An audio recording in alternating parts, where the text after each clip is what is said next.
Bonjour à tous et bienvenue sur le Mug Nowtech. Aujourd'hui, on va parler de l'Italie qui a interdit ChatGPT. Est-ce le début? On va parler pardon, je cherche mes mots. On va parler bien sûr de plein d'autres sujets tech. Nous sommes le lundi 3 avril 2023 et on démarre tout de suite.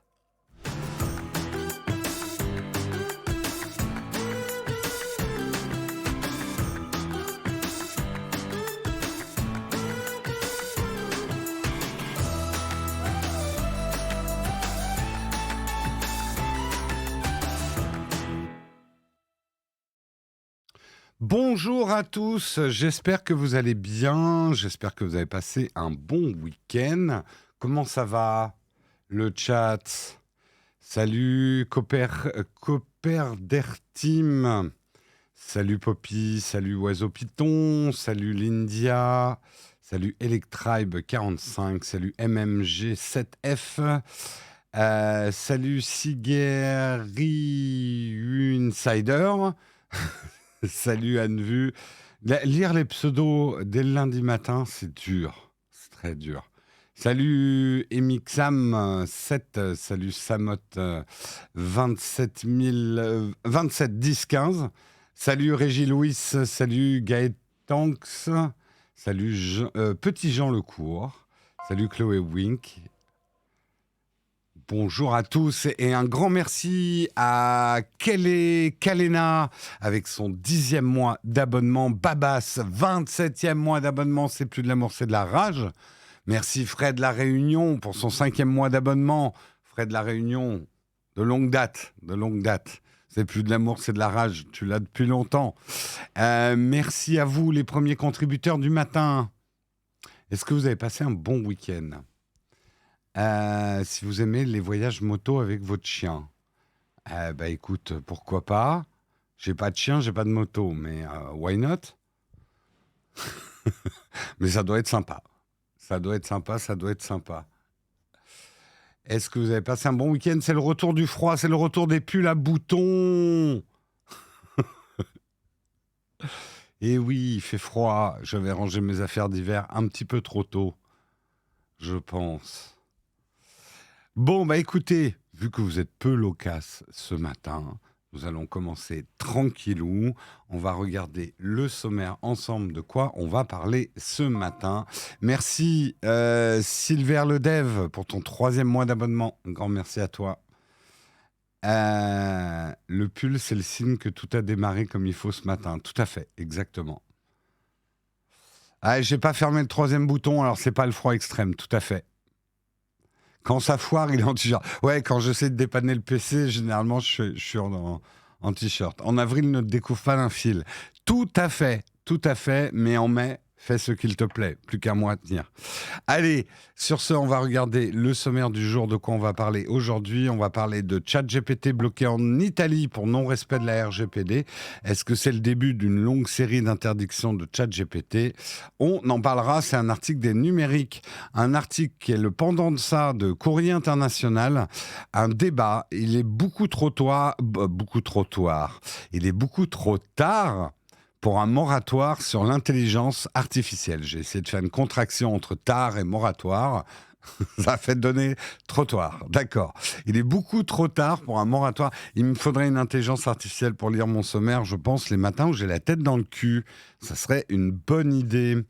Nous aurons un 3e article de globaltechradar.com. L'événement E3 est officiellement annulé. Quelle est la suite? Est-ce que l'E3 va revenir un jour? Rien n'est moins sûr. Nous parlerons également, et c'est un article de Frandroid, de Samsung qui vous permet de transformer un iPhone en Galaxy, ou presque. Le ou presque est très important dans ce titre. Ça ne transforme pas vraiment votre iPhone en Galaxy. Mais c'est une initiative intéressante, on en parlera. Nous parlerons également de Blue Sky, l'alternative à Twitter selon Jacques Dorsey, qui veut être un marketplace pour les algorithmes. Une autre proposition, on serait qu'il y a Mastodonte qui se cache derrière la forêt. On voit son gros cul. Pardon.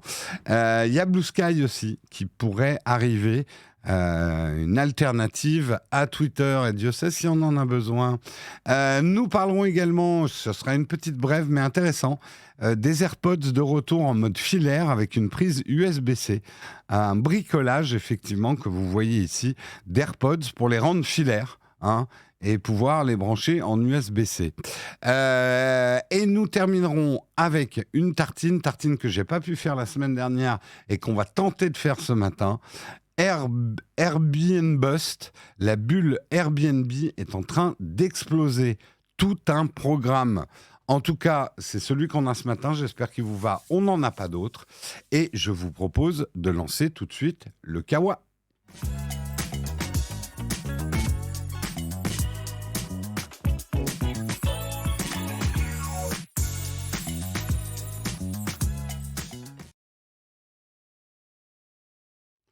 Le Kawa est lancé, il est chaud dans les tasses et on va commencer tout de suite effectivement avec le premier article. C'est arrivé vendredi après-midi, donc j'ai pas pu vous en parler dans le mug, donc on en parle ce matin. L'Italie a annoncé bloquer ChatGPT. Coup de tonnerre effectivement dans le monde de l'IA. Encore des news d'IA, je le réexplique pour ceux qui en ont marre. En ce moment, il y a 5-6 news dans la journée sur l'IA importante. Les choses vont extrêmement vite, donc de l'IA, on va en bouffer pas mal.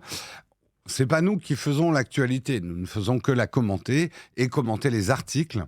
Donc on ne choisit pas forcément la teneur de l'actualité. Et aujourd'hui, ne pas parler de l'IA, ça serait passer complètement à côté de l'actu-tech. C'est effectivement un énorme sujet en ce moment qui touche énormément de choses en plus, hein. Faites gaffe, parce que s'il n'y a plus d'IA, on va reparler d'Elon Musk. Donc, à vous de choisir, hein, j'ai envie de dire. La source de cet article, je l'ai cité, c'est les numériques. Vous pouvez le lire normalement. Oui, on voit leur logo en haut. Les mêmes qui faisaient les articles il y a quelques mois sur le Bitcoin et le NFT. Je pense Yves Castel, bon, on en reparlera, les débats sont intéressants, mais je pense que l'IA est une vague de fond beaucoup plus profonde. Même si Bitcoin, NFT et Elon Musk sont des choses importantes en tech, l'IA, en termes généraux, est une lame de fond beaucoup plus importante et qui va toucher beaucoup plus de choses, en fait. L'IA et Elon Musk, bon, on en reparle. Vous êtes en train de m'entraîner dans les graviers, là, c'est pas bien. C'est pas bien ce que vous faites. Coup dur en Europe pour ChatGPT. Effectivement, les nuages commencent à s'accumuler au-dessus de ChatGPT, alors qu'Elon Musk et des centaines d'experts réclament une pause dans la recherche sur les intelligences artificielles plus puissantes que la version 4 de ChatGPT.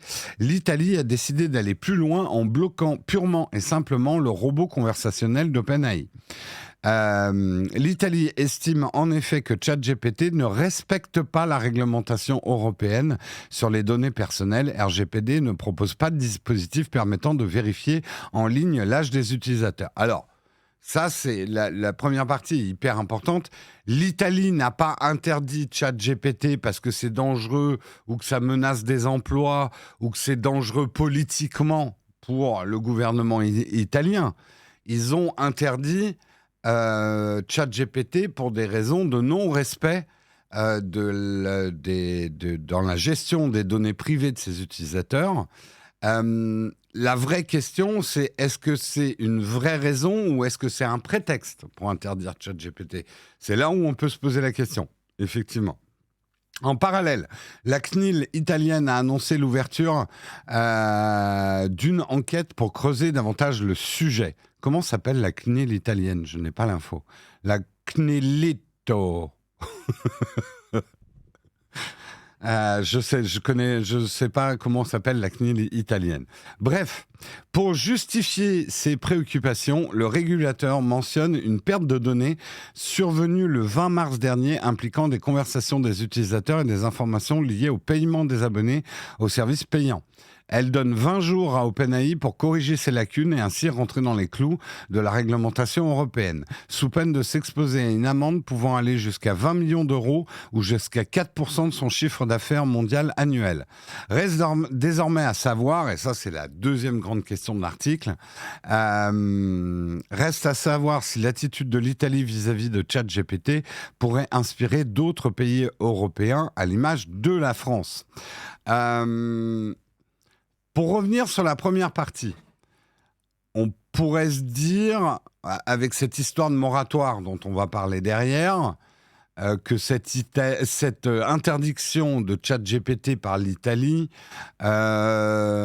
il donne le prétexte effectivement de l'utilisation des données personnelles et notamment du leak qu'il y a eu effectivement le 20 mars. Est-ce qu'il n'y a pas d'autre chose derrière ? Je suis pas assez versé dans la politique italienne, mais on sait que le gouvernement italien actuel est un gouvernement d'extrême droite. On sait que toutes ces histoires d'intelligence artificielle sont à la fois pas une bonne nouvelle pour les démocraties sur certains aspects, mais à la fois aussi pas une bonne nouvelle, je pense, pour... Alors attention, je suis pas en train de dire que l'Italie n'est pas une démocratie, attention, ne me faites pas dire ce que j'ai pas dit, merci beaucoup, mais sur des gouvernements, on va dire, un peu plus autoritaires, ChatGPT est forcément pas une bonne nouvelle non plus. Pente glissante, tout à fait. L'Italie interdit le progrès. Alors, ça, c'est aussi beaucoup ce que j'ai lu ce week-end, et notamment d'Italiens, disant, bah super, l'Italie, on va prendre 20 ans de retard en interdisant ChatGPT en Italie. Sachant que c'est facile à contourner un VPN, je ne vais pas vous faire un dessin.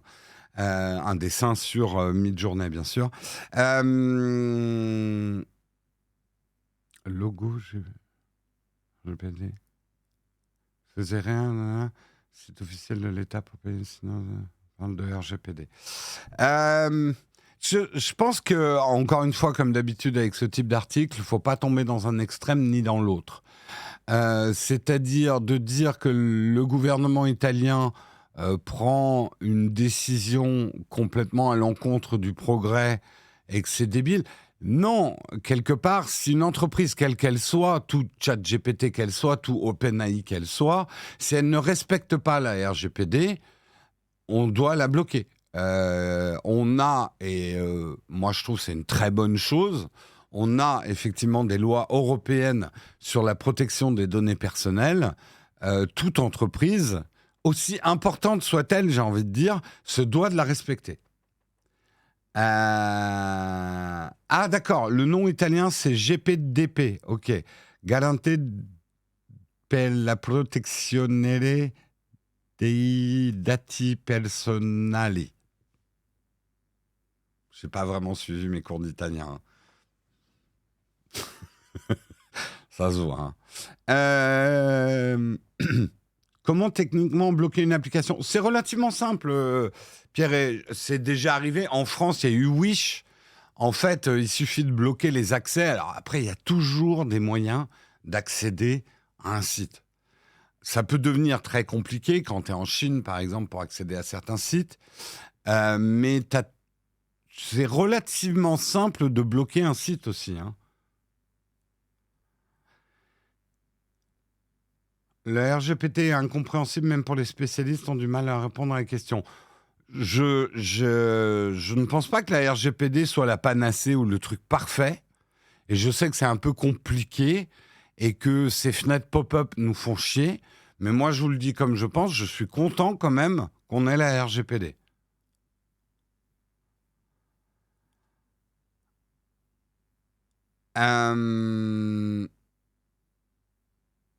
Ça me rappelle, pour lutter contre le piratage, on bloque l'accès à tes... Oui, non mais... Le truc, vous pouvez rire en disant oh, bloquer des trucs sur Internet, ça sert à rien. Nous, on sait comment on y arrive. Ils savent très bien, quand ils bloquent un site, que des gens vraiment motivés peuvent y arriver. L'essentiel, c'est de le bloquer pour le grand public et de couper finalement aussi le financement.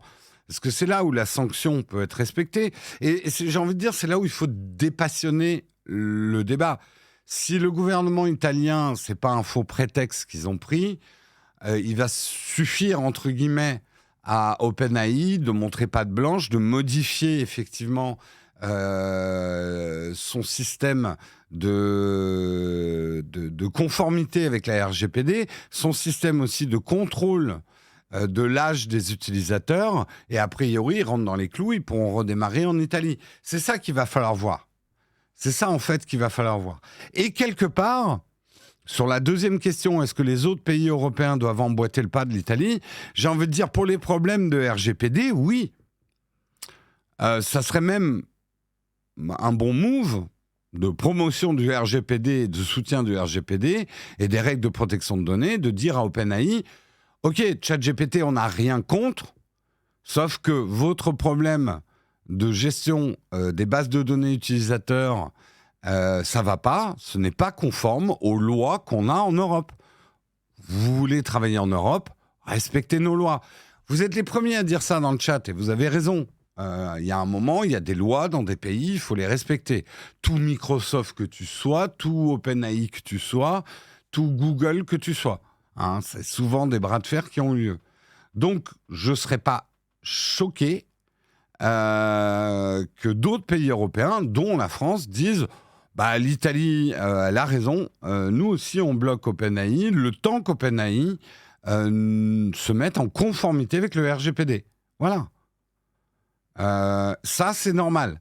Ensuite, le deuxième volet de ça, interdire ChatGPT pour les risques que ça représente, eh ben, ça nous amène au deuxième article. Justement, on va en parler.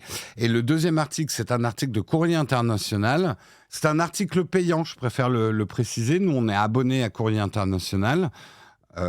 Sans faire de publicité, je ne suis pas sponsorisé pour le faire. Je vous conseille Courrier International. Moi, en tout cas, je n'hésite pas. En tout cas, mon entreprise n'hésite pas à payer Courrier International pour les présentateurs du web, parce qu'on y trouve souvent des débats très intéressants. Et là, justement, le débat, c'est il est beaucoup trop tard. Putain, j'y arriverai pas. Hein. Il est beaucoup trop tard pour un moratoire sur l'intelligence artificielle. Une pétition, donc je vous rappelle, c'est Guillaume qui vous avez fait l'info, une pétition signée le mercredi 29 mars par près de 2000 personnalités, dont Elon Musk, vous voyez, il est quand même là, et Yuval Noah Harari réclamaient de mettre en pause la recherche sur l'IA. Les chercheurs suisses Sabine Sustrunk et Johan Rochelle expliquent au Temps, journal suisse, pourquoi c'est une mauvaise idée. Une liste de grands noms de la technologie signant une proposition choc, mercredi, la lettre ouverte sur l'intelligence artificielle, paraphrasée par plus de 1300 personnes, on est passé de 2000 à 1300, c'est pas grave, a fait forte impression dans le monde de la technologie. Des personnalités telles que Elon Musk, de Tesla, Yuval Noah Harari, l'auteur du best-seller Sapiens, Steve Wozniak, cofondateur d'Apple, ainsi que des membres du laboratoire d'IA de Google, DeepMind, et les experts, les universitaires américains ont réclamé un moratoire. Selon eux, une pause de 6 mois est nécessaire face au danger de l'IA. Donc, ce qu'ils demandent dans ce moratoire, c'est de faire une pause de 6 mois dans la recherche et la publication. Depuis que cette lettre ouverte est sortie, il y a eu pas mal de polémiques. D'abord, certains, et c'est à creuser quand même, ont accusé Elon Musk et d'autres de jalousie, de dire « Ah bah, vous n'avez pas une IA aussi performante que celle d'OpenAI, de Microsoft, etc. Donc, vous les freinez pendant 6 mois pour pouvoir avancer votre recherche et arriver au niveau. » C'est pas très... On peut voir les choses sous cet aspect-là. C'est pas génial en termes de concurrence. C'est un peu comme au début d'une course, vous dites « Bon, alors, le cheval là, on a besoin d'examiner ses pattes. Hein. Moi aussi, j'ai un cheval. On va patienter avant le début de la course, le temps qu'on regarde, parce qu'il a l'air un peu trop rapide, celui-là. » C'est une caricature que je suis en train de faire, mais on peut voir les choses aussi dans ce sens-là. Mais ce qui est le plus intéressant, c'est ce que nous disent effectivement Sabine Sostrunk, directrice du laboratoire d'images et représentation visuelle de la faculté informatique et communication de l'EPFL, dis donc, elle doit avoir une grosse carte de visite, parce que ça fait beaucoup de choses. Et Johan Rochel, directeur en droit et philosophe, cofondateur et co-directeur du laboratoire Ethics. Ils estiment que cette proposition n'est pas la solution. Donc, là où les signataires de cette lettre demandent à tous les laboratoires d'interrompre immédiatement pendant au moins 6 mois la formation de systèmes d'IA plus puissants que le GPT-4, eux disent les laboratoires d'intelligence artificielle se sont enfermés dans une course incontrôlée pour développer et déployer des cerveaux numériques toujours plus puissants que personne, pas même leurs créateurs, et ça on en parle souvent, ne peuvent comprendre, prédire et maîtriser de manière fiable. Un moratoire est une mauvaise idée néanmoins, car il est déjà beaucoup trop tard pour arrêter le développement de ces technologies. Les modèles d'IA, par exemple GPT-3, existent depuis un certain temps et ils ont été utilisés sans susciter de crainte. Aujourd'hui, avec le battage médiatique autour de ChatGPT, l'IA est soudainement considérée comme mauvaise. Toutes les applications positives dans le domaine de la recherche, de la médecine, de l'ingénierie et même de l'art semblent avoir été oubliées. Quand je vous parle de « il ne faut pas jeter le bébé avec l'eau du bain », on en reparlera. Cela permet d'éduquer les législateurs et le grand public sur ce que l'IA peut ou ne peut pas faire, et sur les abus potentiels ainsi que les nécessités d'une réglementation. Mais il est illusoire d'arrêter tout développement pendant que les lois sont établies. Ce que dit Johan Rochel, justement, je suis plutôt sceptique quant à cette lettre. Nous, les spécialistes de l'IA, en technique comme en sciences humaines, avertissons depuis longtemps qu'il y a des risques majeurs, mais ces derniers ne sont pas ceux soulignés par la lettre ouverte. Ceci pointe surtout du doigt les risques à long terme, avec un récit où les machines pourraient prendre le contrôle de l'humanité. On peut bien sûr en débattre, mais ce qui est sûr, c'est qu'il existe des dangers autrement plus urgents. Complètement d'accord avec Monsieur Rochel. Parler des défis actuels, le risque de la désinformation, la transformation et certaines activités créatrices de contenu, l'intégration dans l'enseignement, mais pas les IA vont-elles prendre le contrôle de l'humanité. Cela renforce une frénésie déplacée à mon avis. Bon, je vous fais pas tout l'article parce que ça serait un peu long en lecture, j'ai surligné trop de choses, mais je suis complètement d'accord avec ces deux chercheurs. Je pense qu'on prend le problème par le mauvais bout. D'abord, et je vous en ai déjà parlé la semaine dernière, moi je pense effectivement que l'arrivée de ces ChatGPT puissants, parce que ChatGPT existe déjà depuis 2 ans, mais dans des versions où ça ne nous faisait pas lever le sourcil, mais l'arrivée de ChatGPT 3, maintenant 4, Midjourney 5, etc., on a quand même l'impression d'une boîte de Pandore, la boîte de Pandore qui s'ouvre, qui ont libéré... On va prendre une autre analogie ce matin. Voilà, on a ouvert le Jurassic Park de l'informatique. On a l'IA, c'est des dinosaures, et on a ouvert un parc en disant « Waouh, c'est trop cool !» Et en fait, les gens qui ont ouvert le parc et mis les dinosaures commencent à dire « Alors, juste... on est peut-être allé un petit peu vite là. On a quand même 2 mecs qui se sont fait bouffer là par les dinosaures.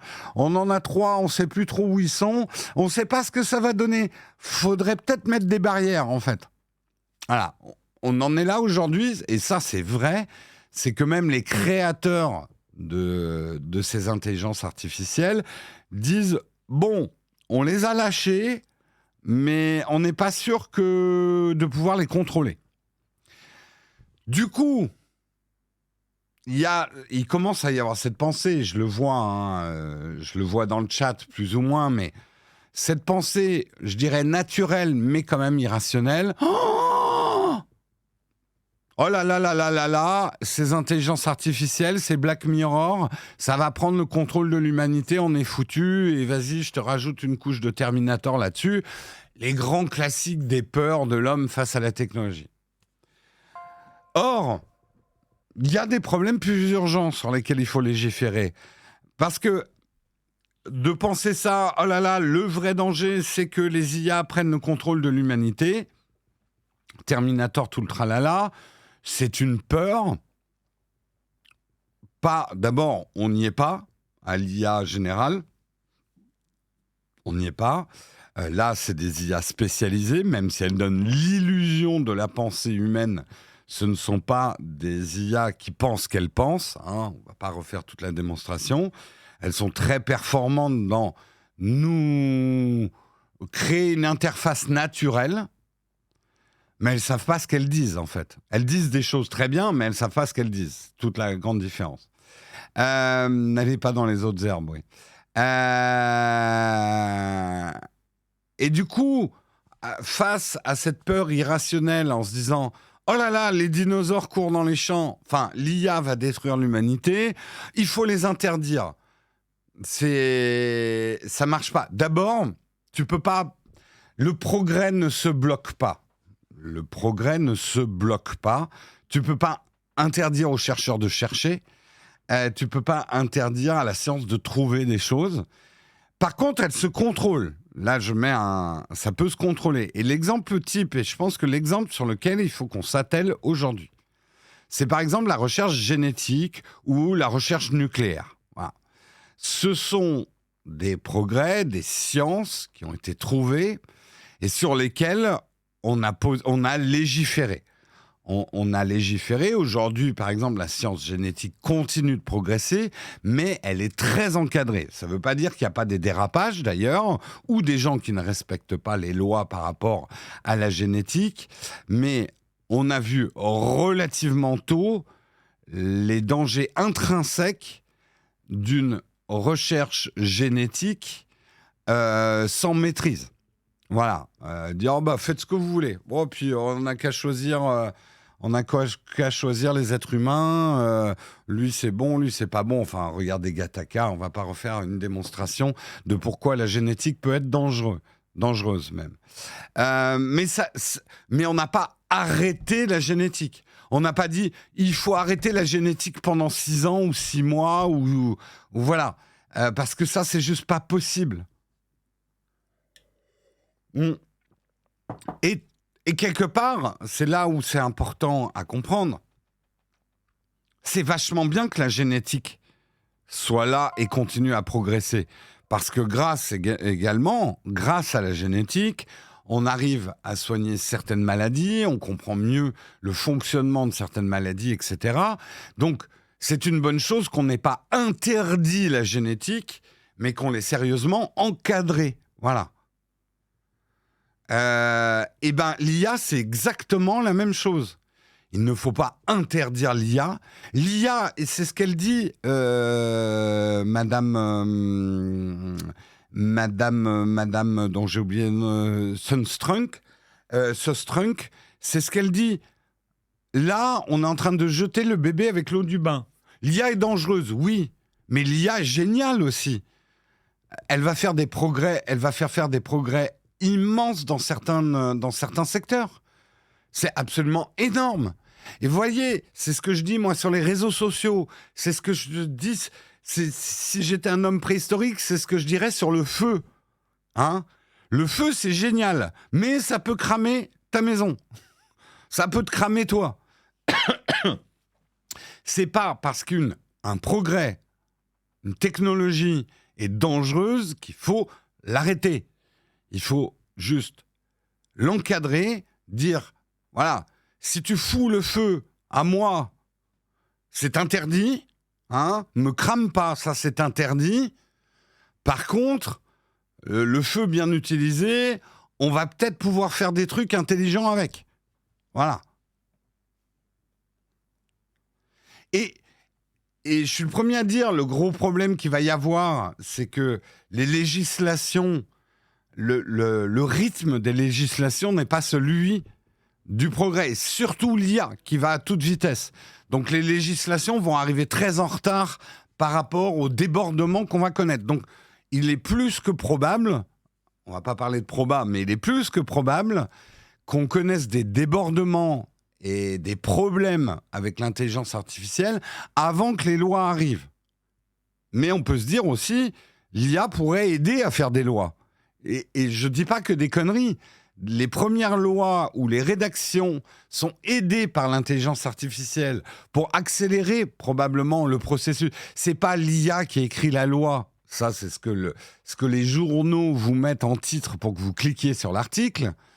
Mais l'IA peut vachement aider dans les rédactions des lois à remplir justement, parce que vous savez que dans les lois, je ne m'y connais pas en langage juridique, mais il y a toute une partie remplissage de la loi, prévenir les dangers, etc. On peut peut-être accélérer l'écriture des textes.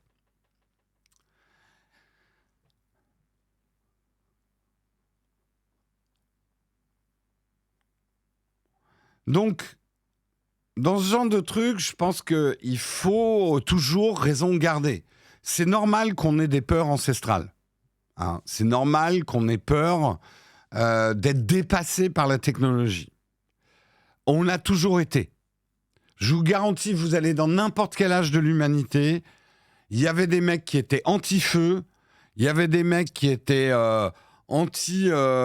c'est quoi là, le fer, on se débrouille très bien avec le cuivre, qu'est-ce que tu viens nous chier avec le fer? On va faire des armes beaucoup trop puissantes avec le fer. Le cuivre, au moins, bon, tu coupais 2-3 gars, après c'était émoussé, c'était raisonnable, tu vois.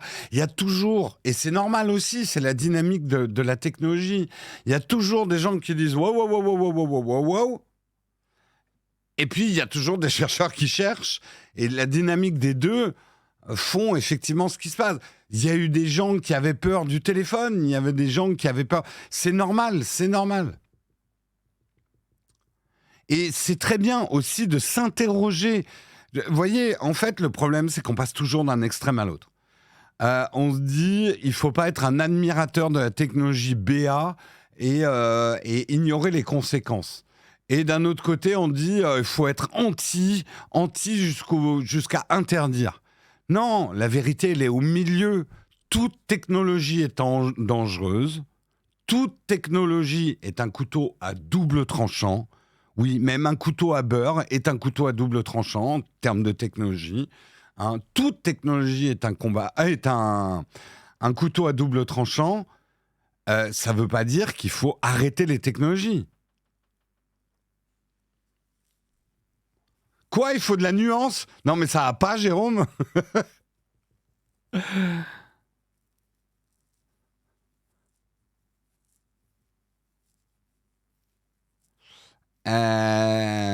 L'électricité, toute technologie a fait peur. Et c'est normal. C'est normal. C'est normal. Et toute technologie a détruit des emplois, toute technologie a construit des emplois. Le gros problème avec l'IA, c'est que ça risque de détruire des emplois beaucoup plus vite que ça n'en construit. Ah tiens, je suis en train de me demander si j'ai... oui, je vois un vieux message de la modération. Je me demande si j'ai pas laissé en adulte... Ah merde, je suis toujours en contenu pour adultes. Je le désactive. Bon, ça sera fait pour demain. Désolé, vous avez dû voir contenu pour adultes ce matin. Bref.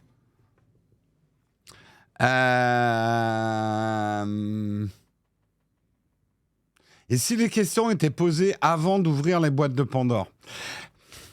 J'ai envie de dire, ça serait bien, mais on serait des Vulcains, on serait pas des humains.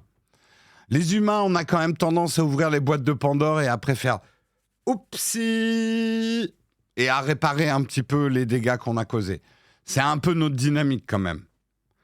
Je pense que les premières lois sur le feu, c'est venu du premier mec qui s'est baladé avec le feu dans la forêt en le traînant par terre en disant « je ramène du feu ». Oupsie. Je pense que ça s'est passé comme ça.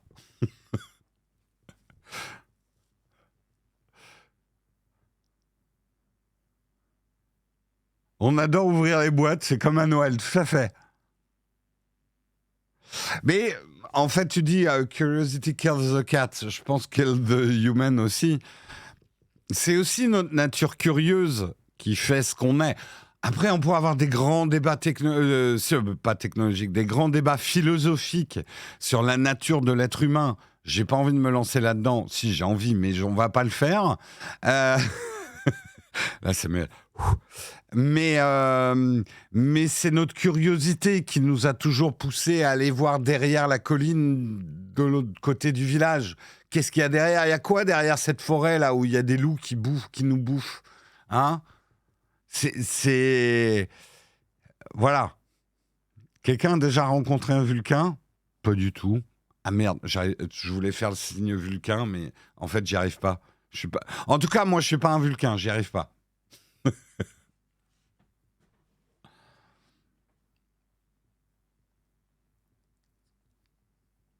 Bien évidemment, l'énorme risque, mais je pense que l'humain aime cette part de risque, mais l'énorme risque, c'est qu'un jour, on ouvre une boîte de Pandore et qu'on n'ait même pas le temps de légiférer, que ça nous pète à la gueule. On n'est pas passé loin avec la bombe atomique, hein, quand on y pense. Et d'ailleurs, on n'est pas sorti d'affaire. Hein. On n'est pas passé loin avec l'atomique de se faire péter la gueule avant même de pouvoir légiférer sur le truc. Hein. Donc, voilà.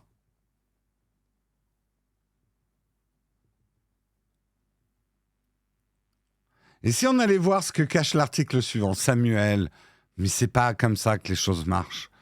Parce que l'homme ouvre des boîtes de Pandore, mais l'homme aime creuser aussi. Il adore creuser.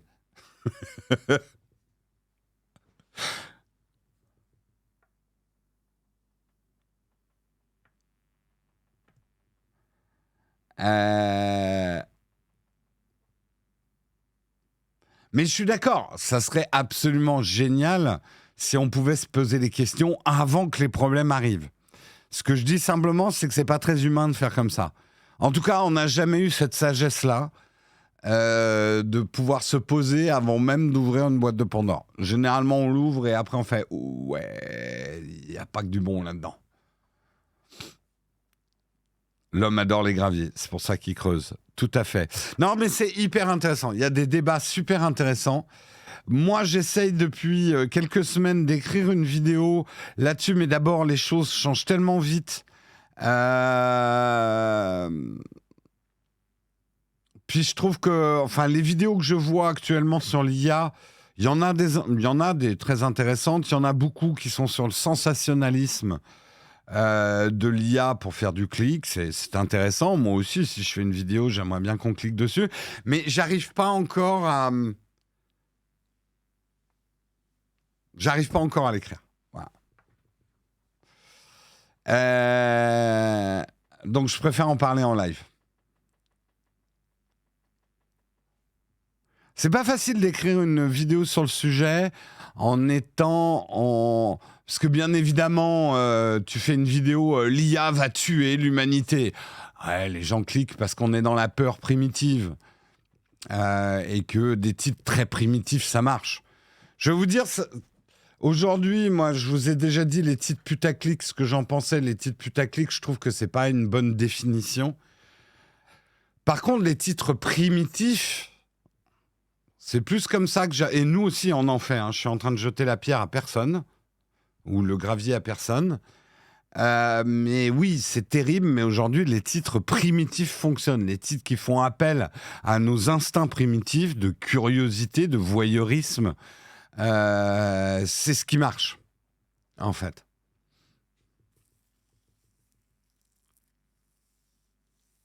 Ouais, mais tu vois, c'est ce que j'ai envie de te dire, Dante.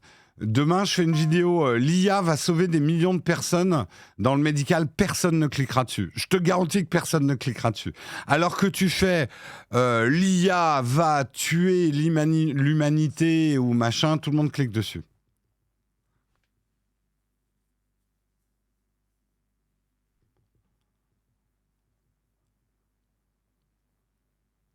Ah non, c'est pas du tout la définition de putaclic. Parce qu'en anglais, on dit clickbait et pas put a click.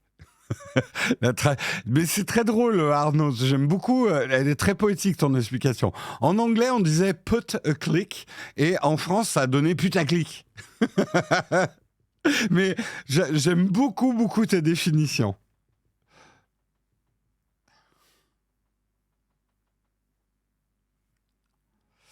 Euh,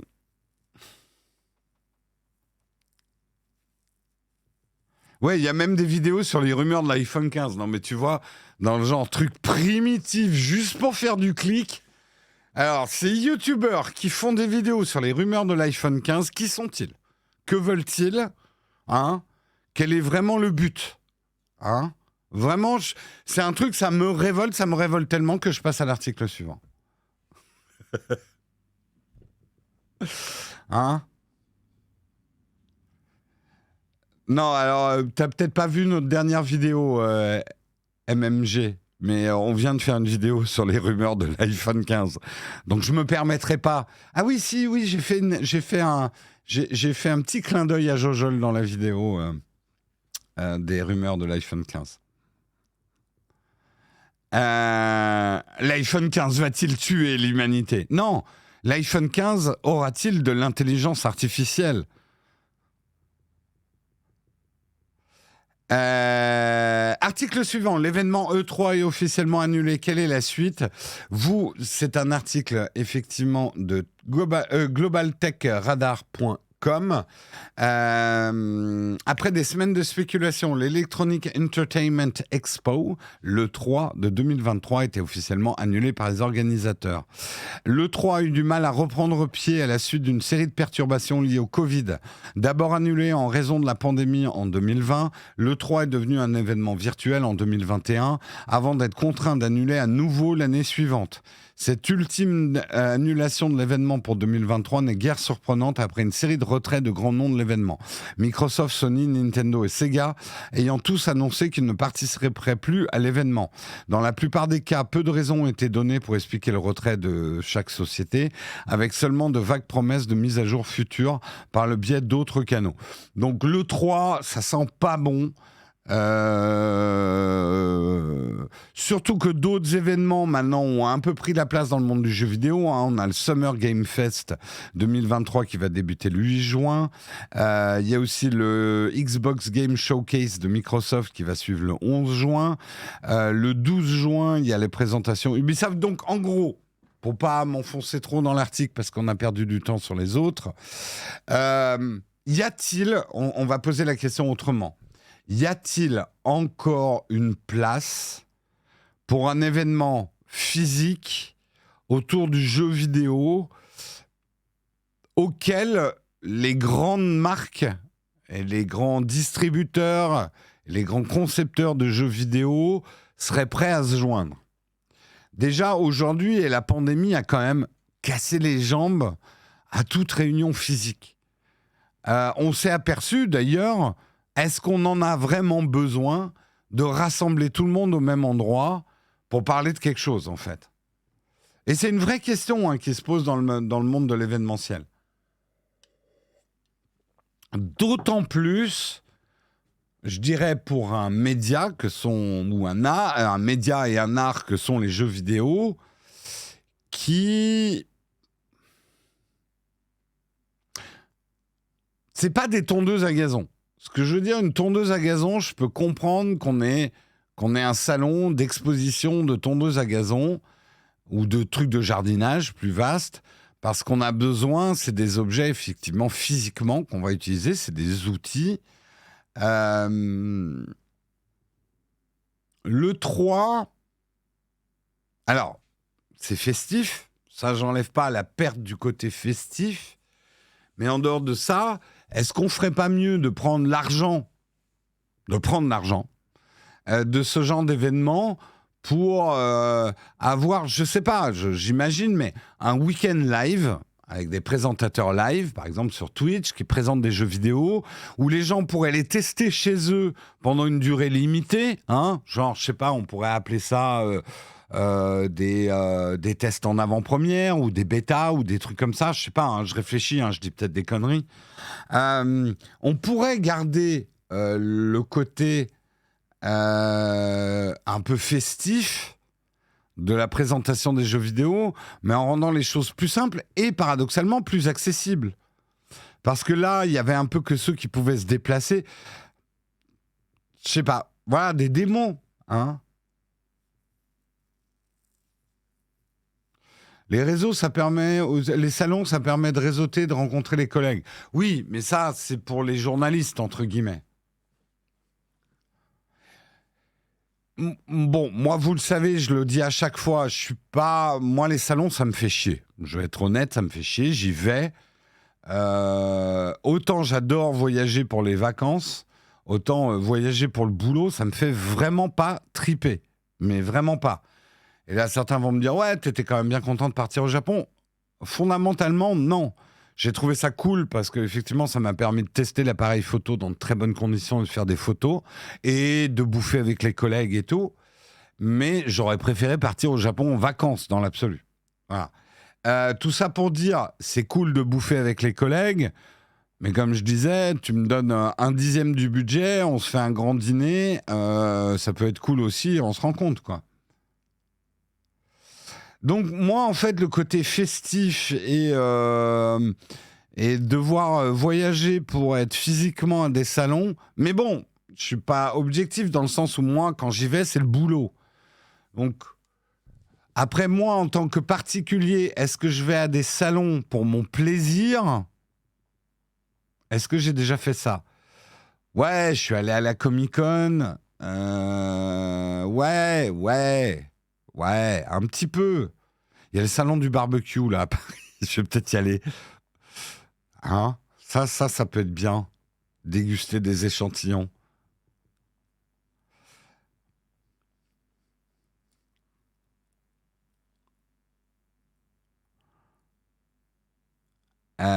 Le salon de l'agriculture, j'y suis jamais allé. Trop de monde pour moi. L'Apple Expo à la Défense, ça existe plus depuis longtemps, ça. Le salon de la sympa, bon, on n'a pas le même vécu. C'est sympa hein, de vous rencontrer, mais c'est tellement crevant pour moi, le salon de la photo. D'ailleurs, on n'y est pas allé cette année.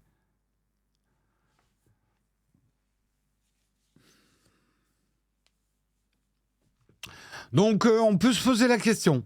Est-ce que effectivement, ces salons physiques autour du jeu vidéo ont encore de l'avenir? Je sais pas.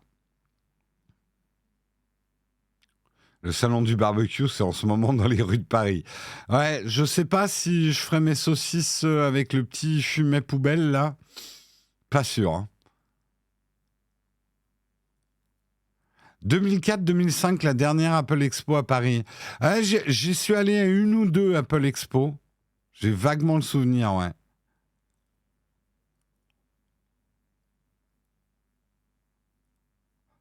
Le salon du barbecue, c'est vraiment sympa. Dégustation, tatouage, concours de bras de fer et lancer de hache. Viril, quoi.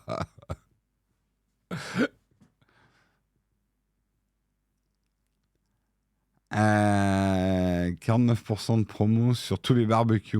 Ah, moi, j'y vais surtout pour les dégustations, hein, si je vais au salon du barbecue. De toute façon, je peux pas avoir un barbecue à Paris. Donc,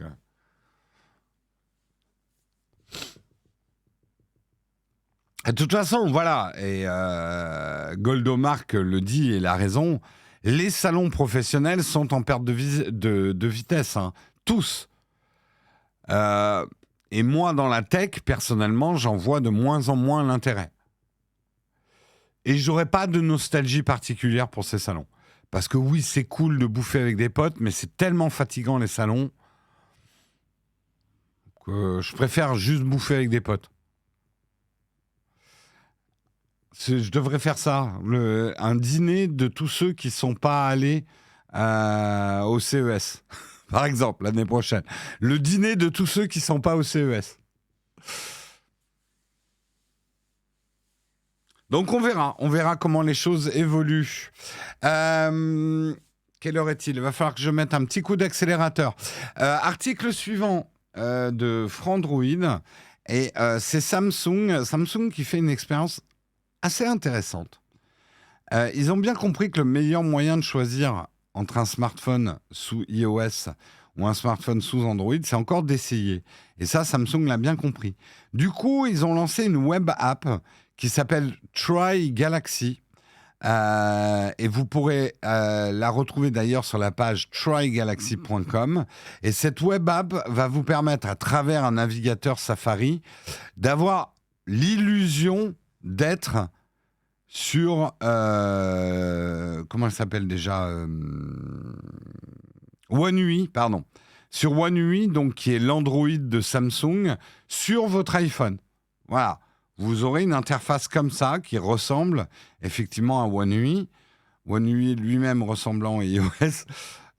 Mais voilà, ça vous permet. Alors, c'est un peu une expérience tronquée, bien évidemment. Vous ne pouvez pas vraiment lancer des trucs. Vous aurez une version simplifiée de One UI 5.1. Vous aurez la possibilité d'accéder à diverses applications avec des profils réinstallés. Des bots envoient régulièrement de faux textos pour vous inviter à essayer les fonctionnalités. On peut même y changer le fond d'écran et les thèmes, mais pas question de lancer des logiciels ou un petit jeu sur Android. Ce n'est pas vraiment Android, c'est un faux droid, faux Android, fake droid. Alors, nous, technophiles, on est là, mais c'est un peu nul. Ça sert pas à grand-chose, ce genre de truc. Moi, je pense quand même c'est pas bête de la part de Samsung, parce que ça peut rassurer certaines personnes qui n'y connaissent pas grand-chose ou qui n'ont pas essayé. Ce n'est pas un mépris de ma part, c'est juste une constatation. Il y a des gens, fonctionnement des smartphones, ça ne les intéresse pas et grand bien leur face, mais qui, en pouvant essayer, voient que finalement, c'est pas si différent. Et que ça peut être rassurant pour certaines personnes de se dire ça n'a pas l'air très différent et quand même, le Samsung est beaucoup moins cher que mon iPhone. Donc, ça peut générer des ventes. Et c'est pas la première fois que Samsung fait ça. Là, on en parle parce que c'est la dernière version de Tri-Galaxy, mais il y a déjà eu des initiatives dans ce sens-là. Et c'est vrai que souvent, quand on est dans un camp ou dans l'autre, on se fait beaucoup de mythologie sur le champ d'en face. Oh là là, iOS, c'est une cage dorée pleine de pigeons, je ne veux pas me retrouver enfermé là-dedans. La sensation d'enfermement sur iOS, elle est pas si grande que ça. Et pareil, ceux qui sont sur iOS, qui vont Android, Android, c'est le bordel, ça marche jamais, c'est instable, machin. On a des a priori sur le camp d'en face. Voilà. Après, je trouve, Laurent, ta question très intéressante parce que c'est la première que je me suis dit ça. Et si Apple développait une app sur Android qui permette de lancer iOS? Je vais vous le dire comme je pense. Ça ferait très mal à Android. Ça ferait très très mal à Android.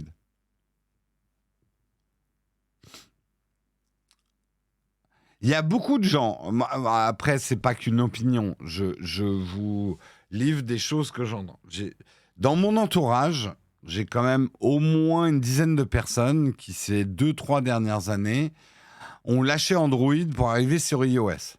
Et toutes ces personnes disent la même chose. Si j'avais su, j'aurais passé avant. Je suis désolé, hein, je vais pas me faire des... Et c'est pas une opinion, je vous raconte juste des faits sur mon entourage.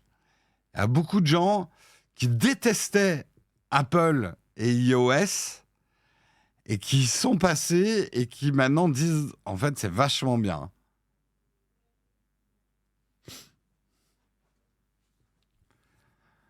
Donc, et encore une fois, me dites pas, hey, Jérôme fanboy, tu propages une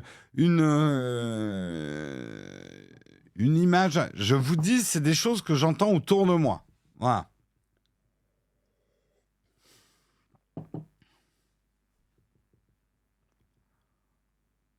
Bien sûr que c'est une question de moyens. Bien évidemment, il faut avoir les moyens de se payer de l'Apple. Après, n'oubliez pas que des iPhones d'occasion, il y en a à des très bons prix. Hein, mais je dis ça, je dis rien.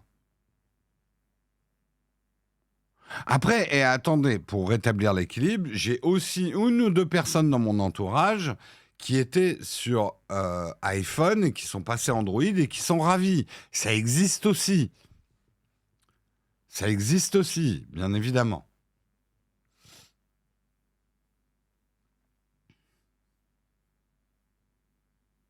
Bah, en fait, il y a beaucoup de gens dans mon entourage qui dépensaient certes 300-400 euros pour Android et qui ont dépensé 800 000 euros pour un iPhone, mais ce qu'ils vont tous te dire, c'est qu'ils dépensaient 300-400 euros tous les 2 ans ou même pour certains tous les ans, parce que leur Android se ralentissait, tombait en panne, et ils étaient obligés de changer, et qu'ils ont acheté un iPhone raisonnable, ça suffit à tous leurs besoins, ils ne se voient pas changer tout de suite.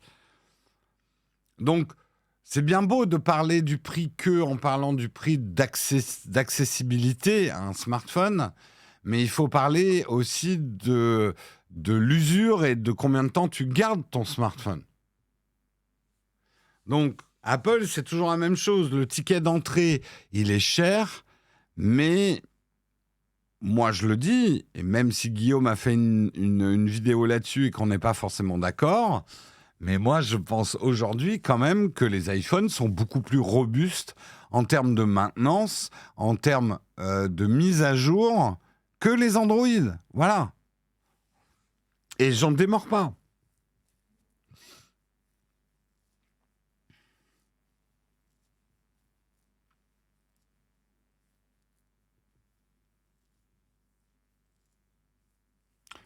Un Android au même prix qu'un iPhone dure aussi longtemps? Bah non, parce que même les mises à jour officielles... Alors, tout dépend. Qu'est-ce que c'est durer un smartphone? Si tu as un smartphone qui a 2 Android de retard, est-ce que c'est un... Oui, c'est encore un smartphone qui marche, mais... Voilà. La gamme Galaxy n'est pas moins chère que l'iPhone. Ils sont au même prix quand ils sortent. Après, ils sont beaucoup moins chers. Enfin, très rapidement, les prix sont ratiboisés.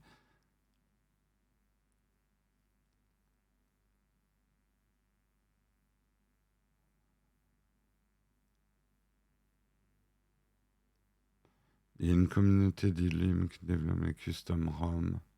Et j'adore. Mais oui, non, mais... Et franchement, je comprends très bien que certaines personnes adorent Android.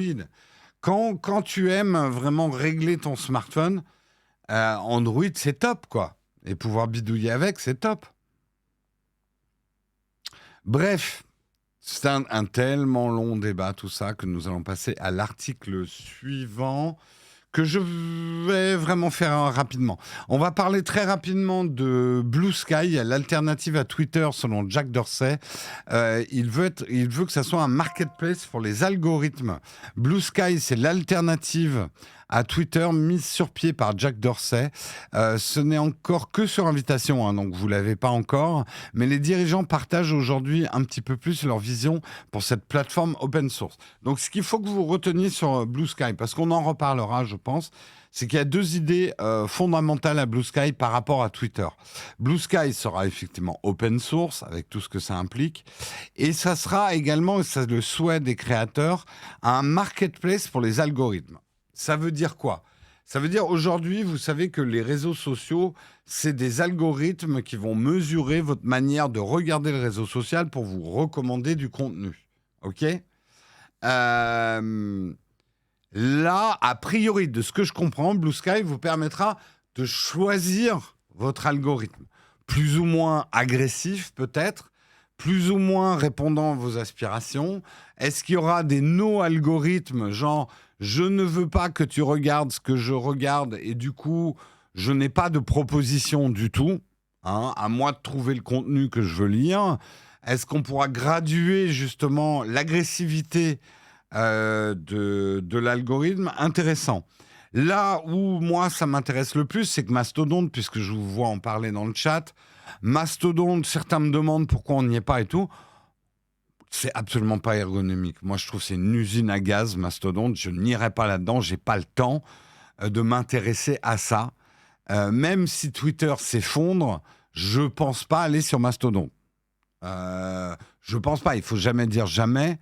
Alors là, généralement, il y a toujours quelqu'un dans le chat qui me dit « Mais non, c'est pas si compliqué que ça !» J'attends. Mastodon, c'est pas si compliqué que ça. Et puis en plus, il n'y a personne, oui, sur Mastodon. Oui. Donc, je pense qu'il faut s'inspirer de ce qu'il y avait de bon sur Twitter. Twitter, non, c'est pas si compliqué que ça, merci. que Blue Sky aurait tout intérêt de s'inspirer de la facilité. J'ai pas envie de devoir choisir le serveur dans lequel je vais avoir mon réseau social. Ça, déjà, ça me donne mal à la tête, quoi. Euh, Twitter ne s'effondrera pas. J'en mettrai pas ma main à couper, hein, de Twitter s'effondrera pas. Je sais pas, là. Je sais plus. Il y a quelques mois, je disais non, Twitter ne s'effondrera pas. Là, je sais plus. Et je vais te dire, il s'effondrera. S'il s'effondre, c'est financièrement. Et là, il est sur une voie royale de l'effondrement financier. Encore une fois, n'oubliez pas que les réseaux sociaux ne vivent pas par le nombre de gens qui les utilisent, mais par l'argent qu'ils arrivent à faire avec le nombre de gens qui les utilisent. Donc si vous croyez qu'un réseau social survit uniquement parce qu'il a des utilisateurs, c'est que vous n'avez pas compris comment ça fonctionne. Un réseau social marche quand il gagne de l'argent ou qu'il a la possibilité d'en gagner beaucoup, et à ce moment-là, la valuation de ce réseau social, la valeur de ce réseau social est haute, mais ce n'est pas l'utilisateur directement qui rapporte de l'argent. Voilà, Vine, Periscope se sont effondrés pour des questions de business model.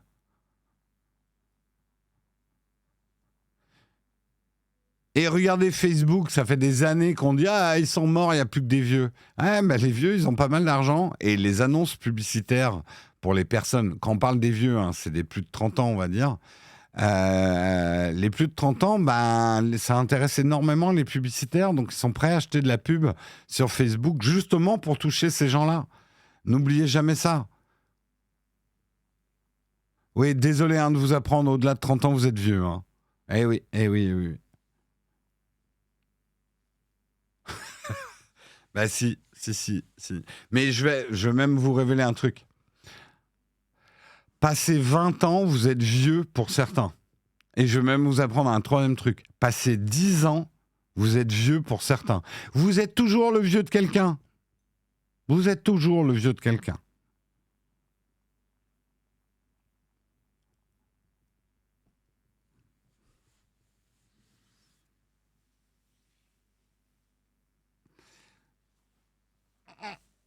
« 0,1 ans. Bah, t'es le vieux de quelqu'un dans sa forme cellulaire.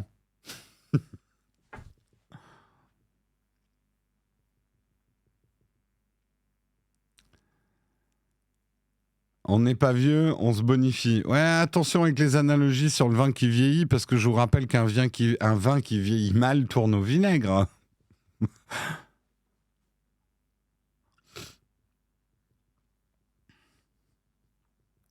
Mais arrêtez de vous prendre la tête avec votre âge, vous y pouvez rien à votre âge. Vous n'allez pas le changer. Alors pourquoi vous vous battez contre des moulins ? Hein ? L'âge, c'est l'âge, voilà, c'est un fait.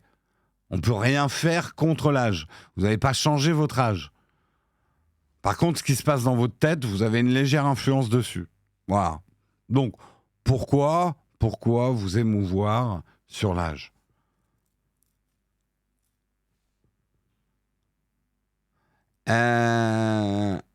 Faut mettre de l'eau dans son vin.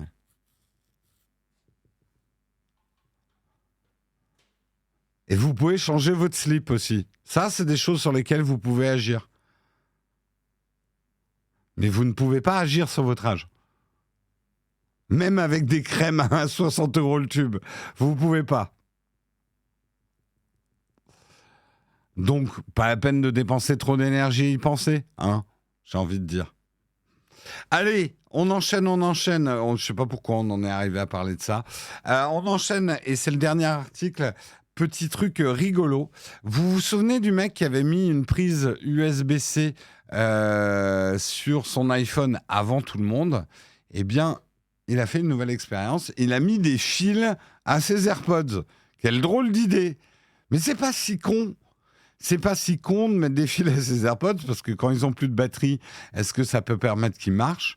Alors, je sais pas bien comment il a fait, mais a priori, il y a, sur les AirPods, vous avez des contacteurs pour les recharger quand vous les mettez dans la boîte.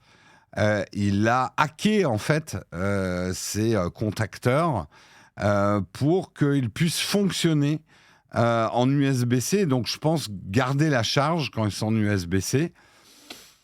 C'est pas forcément con si ils vendaient. Alors là, c'est du proto, mais s'ils mettaient en vente un truc pareil pour des gens qui n'ont plus de batterie dans leurs AirPods, est-ce que ça marcherait si ta batterie est vraiment morte? J'en sais rien.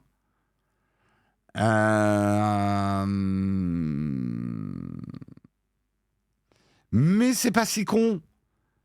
Et ça pose finalement aussi le doigt sur un problème quand même qu'on a aujourd'hui avec tous ces écouteurs, c'est les déchets que ça engendre. Ça engendre quand même pas mal de déchets. On sait qu'on ne peut pas changer, même Apple ne change pas la batterie des AirPods. C'est des batteries plus que soudées. On est à un tel niveau de miniaturisation que pour Apple, ça serait absolument pas... Alors, c'est là où il faut modérer les discours greenwashing, greenwashing, greenwashing. Apple, quand il récupère les AirPods, il les recycle quand même. Il recycle le plastique, il récupère le truc de la batterie. Alors, il ne les répare pas, mais il recycle. Moi, tu vois, il y a un truc, je ne sais pas si c'est possible techniquement et légalement, mais pourquoi on ne mettrait pas des cautions sur ces produits tech? Tu vois, par exemple, j'achète mon iPhone. On me dit, c'est 200... Je vais donner un chiffre choc juste pour vous faire tomber de la chaise.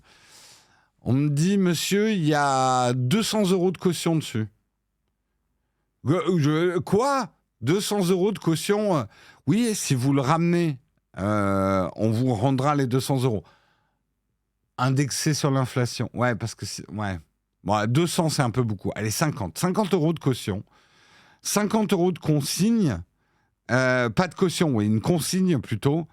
De consigne. Par exemple, sur les AirPods, tu dois donner 50 € quand tu les achètes et on te redonne 50 € quand tu les revends ou que tu les ramènes en recyclage.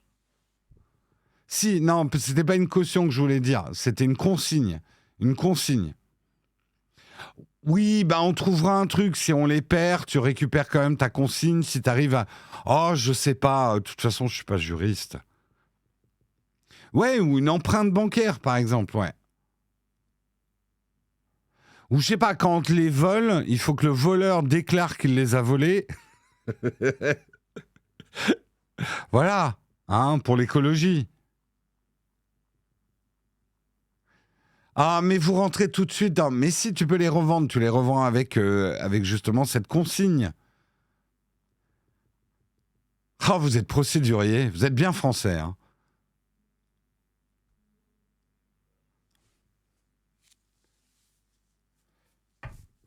Le moment du « oh, je sais pas », c'est le moment où toutes les raisons pour lesquelles ça se fait pas. Oui, bon, ok. Mais écologiquement, ça serait cool qu'on puisse récupérer ou que la caution soit levée ou la consigne soit levée quand tu ramènes ton truc au recyclage. Ou alors, effectivement, vous êtes peut-être moins con que moi, avoir un truc incitatif. On obligerait Apple à dire si quelqu'un amène son produit pour recyclage dans un Apple Store ou le renvoie, il a droit à un bon d'achat de moins 20% ou des coupons d'achat pour son futur produit. Des bons d'achat. Être plus dans l'incitatif. Mais ouais, je trouve qu'on ne fait pas grand-chose là-dessus. Bref, voilà. Je trouve que c'est un joli pied de nez qui pose le problème de réparabilité, hein, effectivement, de ces écouteurs. Je sais que ça serait extrêmement compliqué de faire des écouteurs aussi petits qui rentrent dans l'oreille, qui restent étanches et qui seraient néanmoins démontables où on puisse changer la batterie. Je me doute que ça serait un sacré défi d'ingénierie. Mais les défis, c'est fait pour les ingénieurs, j'ai envie de dire. C'est ça qui doit être excitant. C'est ça qui doit être excitant.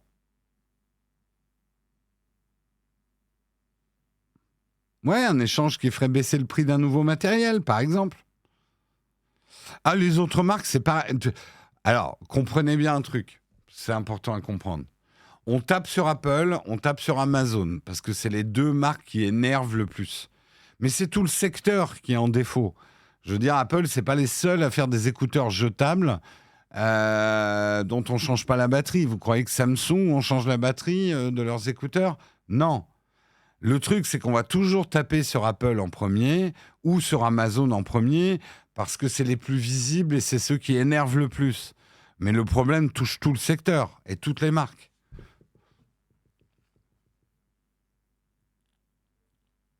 Même Fairphone avec ses écouteurs, et ça, Guillaume l'avait dénoncé dans sa vidéo. Ouais.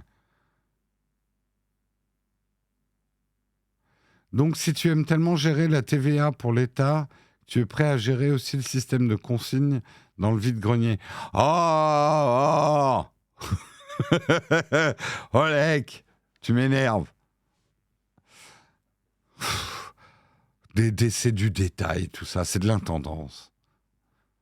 Vous pénalisez les grandes idées avec des petites procédures de gratte-papier, monsieur.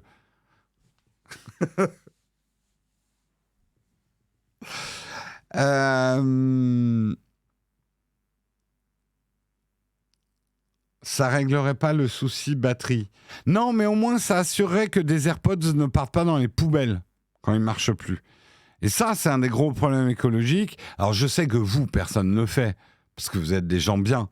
Mais vous pouvez pas imaginer le nombre de gens, un smartphone qui marche plus ou des écouteurs qui marchent plus, ils ne les mettent même pas dans les poubelles des supermarchés de recyclage. Hein. C'est direct dans la benne verte avec les carottes et tout, quoi. C'est direct à la poubelle.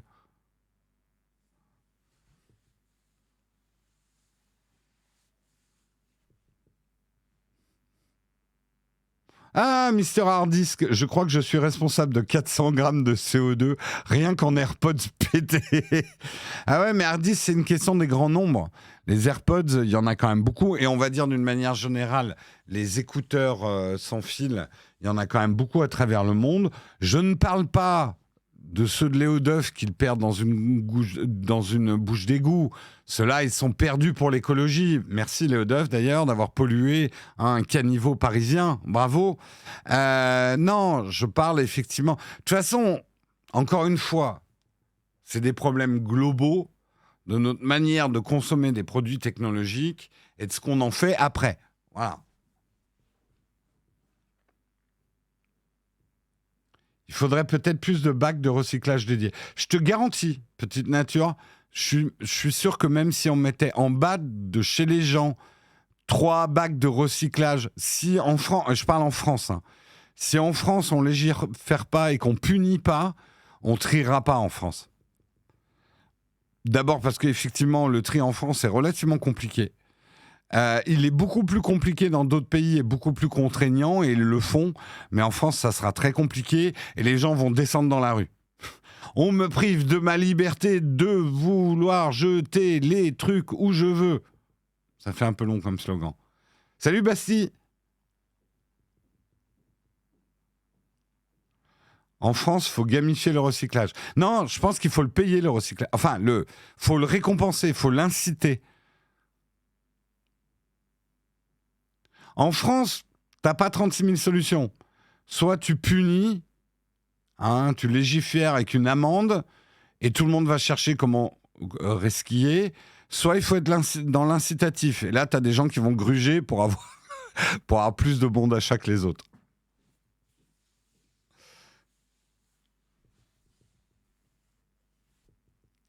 Mais qu'est-ce que vous me parlez des Allemands? Les Allemands, tu leur donnes une règle, ils la suivent.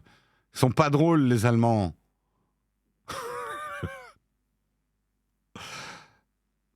Je vous ai déjà expliqué, en Allemagne, un feu rouge, c'est un feu rouge, on s'arrête.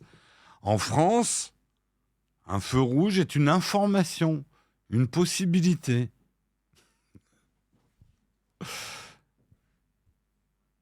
Ben voilà, faites comme les bouteilles de bière en Belgique. Ça te donne un bon de réduction. Bon, voilà une bonne idée. Enfin, j'aime beaucoup Nali et Eric. En Suisse, tu leur donnes une règle, ils nettoient la règle. C'est très très bon. J'adore. Celle-là, je vais la ressortir. Les Suisses, tu leur donnes une règle, bah ils nettoient la règle.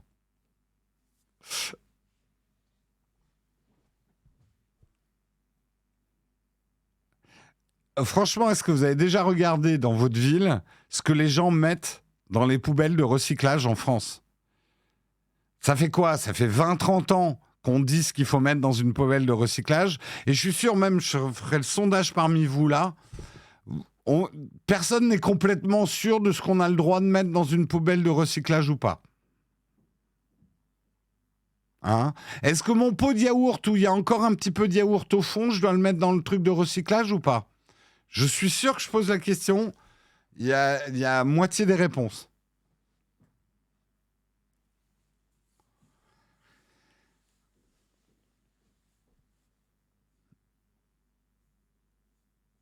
Ça dépend des villes. Bienvenue en France.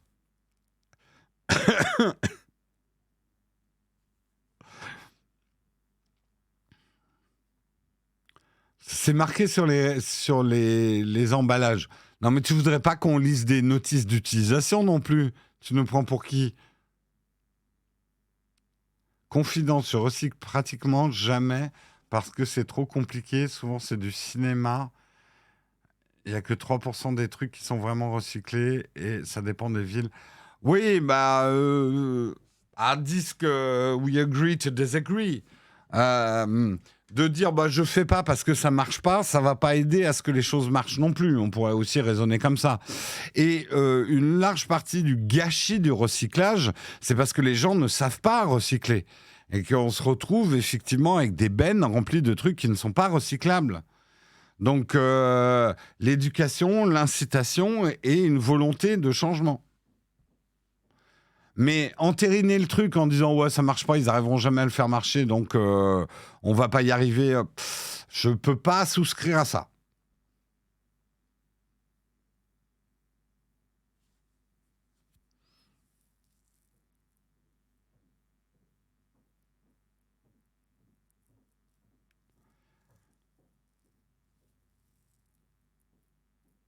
Il a raison car tu jettes la faute aux Français.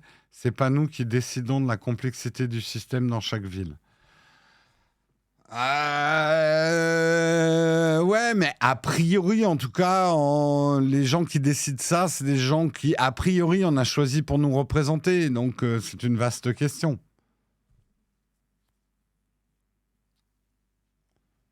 Bref, je passais encore beaucoup trop de temps sur cet article.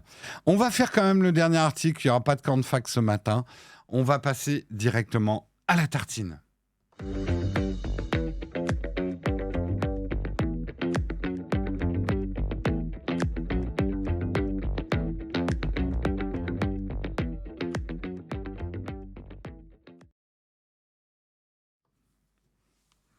Je suis d'accord.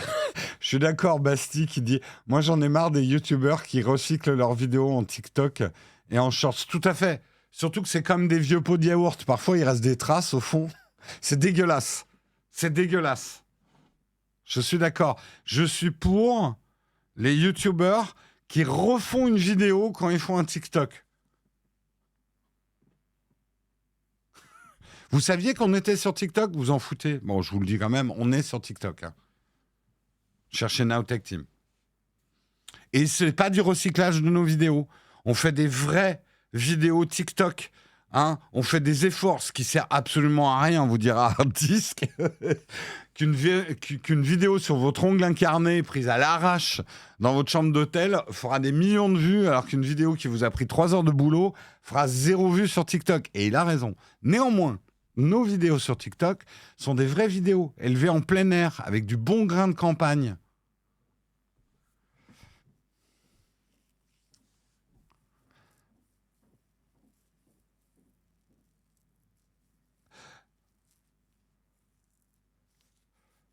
Oui, non, non, mais c'est... de toute façon, mais c'est intéressant. Vous savez, YouTube aussi, hein, c'est pas la qualité de vos vidéos qui en fait le succès. Hein. Ça, c'est un vieux truc qu'on vous a appris dans la vie. La qualité paye toujours. Mon cul aussi, oui. Non, non, la qualité ne paye rien du tout. Mais après, ça peut faire plaisir de faire de la qualité. mais n'attendez pas le succès parce que vous faites de la qualité. En tout cas sur YouTube.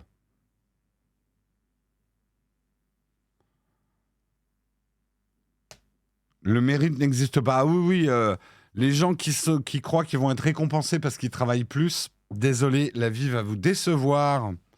Ça marche pas comme ça.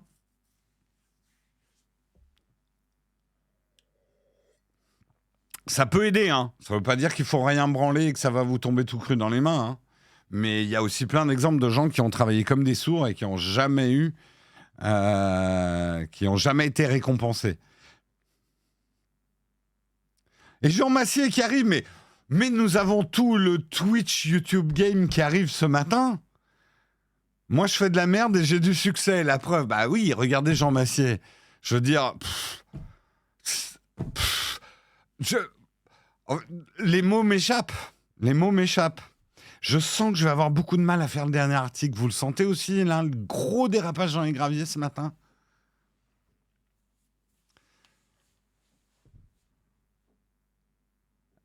Pourquoi Hard Disk, les VIP et pas moi? C'est quoi cette boîte de nuit nulle?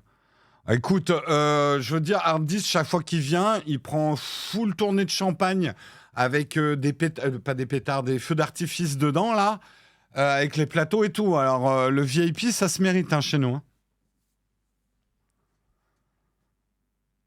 Hein. Il a levé un demi-milliard en faisant de la merde, Jean Massier.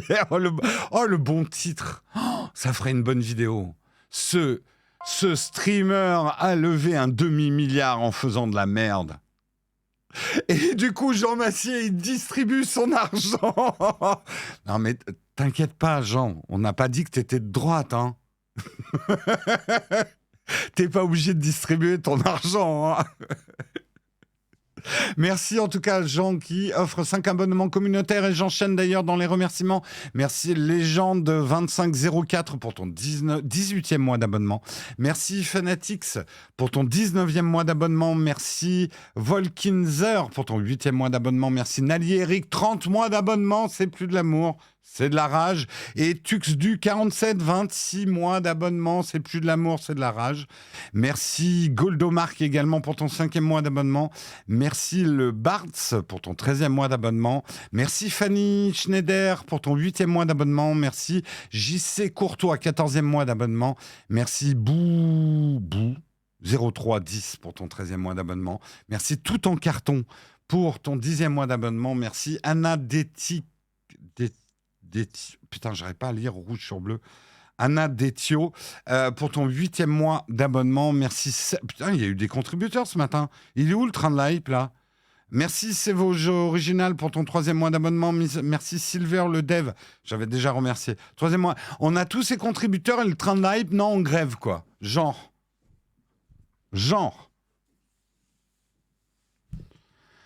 Bravo. C'est de la faute de Jean Massier. Voilà. C'est un petit peu ça. De toute façon, c'est ce qu'il faut se dire. Ah oui, alors Jean, t'as acheté ta certification. Ah oui, moi, ils me l'ont pas enlevé. Désolé, hein, on va faire une petite discussion entre potes, hein, vous pouvez suivre. Jean, t'as encore ta certification parce que moi, ils me l'ont pas enlevé. Hein. Ma certification d'aristocrate de Twitter, moi, ils me l'ont pas encore enlevé. Ouais, les aristos ont gagné.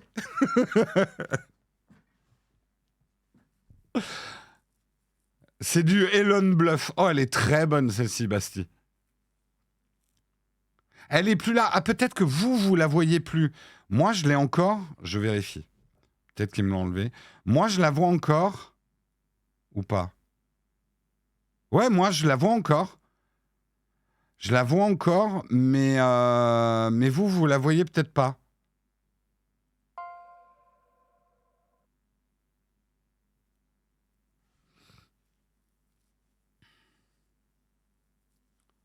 Et te la laisse croire pour faire croire, pour pas que tu te révoltes, en fait.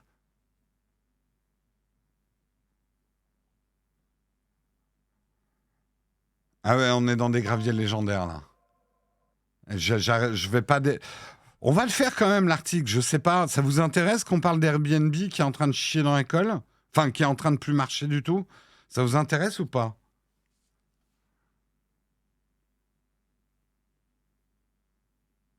Allez, oui, non, bof. Bon, je vous la fais parce qu'on peut lui donner un tour intéressant. Hein, c'est la fin du capitalisme Airbnb. Voilà. Je donnais un petit virage à l'article. La fin du capitalisme. Airbnb bust, la bulle. Merde, j'ai raté mon truc. J'ai raté ma transition. Airbnb bust, la bulle Airbnb est en train d'exploser. C'est la fin des propriétaires. Plusieurs propriétaires de logements destinés à héberger des touristes ont constaté des signaux inquiétants. Moins de locations, une concurrence accrue, des rentrées d'argent en baisse. Le scénario catastrophe porte un nom. Airbnb bust, bust signifiant faillite. Alors qu'au moment de son lancement, le service Airbnb séduisait par ses réservations peu coûteuses et une plateforme facile d'utilisation, les prix ont flambé et une liste d'interdictions imposées aux clients par les propriétaires n'a cessé de s'allonger, comme le relatait Vice dans un article publié le 16 février dernier. Et effectivement, je trouve que cette caricature, je sais pas vous, mais résume bien l'expérience Airbnb aujourd'hui. Vous payez quasiment le même prix qu'une chambre d'hôtel. Vous avez des règles, et moi je l'ai constaté dans les dernières Airbnb que j'ai fait, il y a des règles qui deviennent hyper reloues, genre vous croyez où, avec des instructions, machin, etc. Et finalement, j'en viens, moi personnellement, à préférer l'hôtel maintenant, en tout cas pour des séjours courts. Parce que économiquement, voilà, on a tous pris Enfin, moi, j'ai beaucoup pris des Airbnb pour le prix à une époque. Pour le prix et, je dois avouer aussi, pour le côté cool. J'ai beaucoup aimé, par exemple, quand on a habité, quand on était à... merde.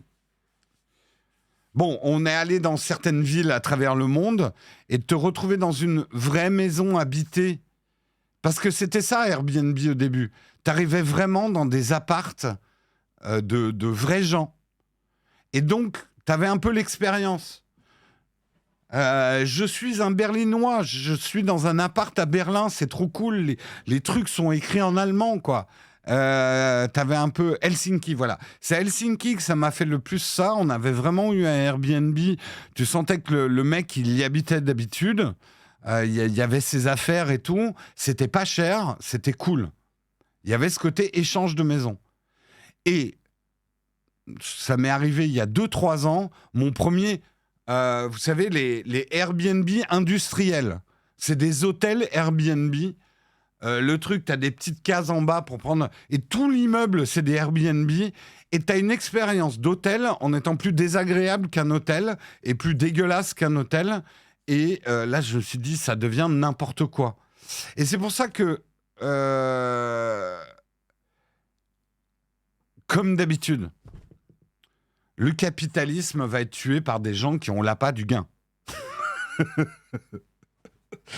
Et comme le capitalisme induit l'appât du gain, le capitalisme s'auto-dévore. Et nous en avons l'exemple flagrant. C'est bon, je pourrais être invité, Jean, là, avec ce genre de discours ou pas?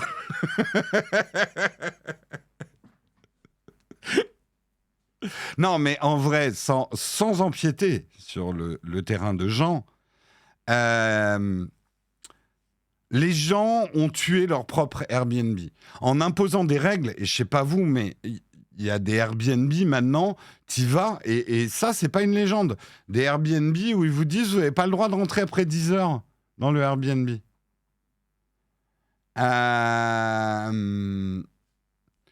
En fait, les gens nous ont pris pour des jambons. Voilà. Et c'est pour ça que je vous dis, là, ça fait 2-3 voyages. Avec Marion, on prend plutôt des hôtels plutôt que des Airbnb. Et tout à fait d'accord, Jean, ça a eu un effet bénéfique, c'est-à-dire les hôtels sont plus cool maintenant. Il y a aussi des hôtels qui ont compris qu'il fallait plus de liberté et peut-être il y a des hôtels où vous pouvez réserver des espèces de petits apparts où il y a une cuisine, vous pouvez vous faire à manger. Les hôtels ont baissé leur prix, les hôtels avaient un monopole. Donc on peut espérer, et ça, Je dirais que c'est les choses bénéfiques du capitalisme, la concurrence.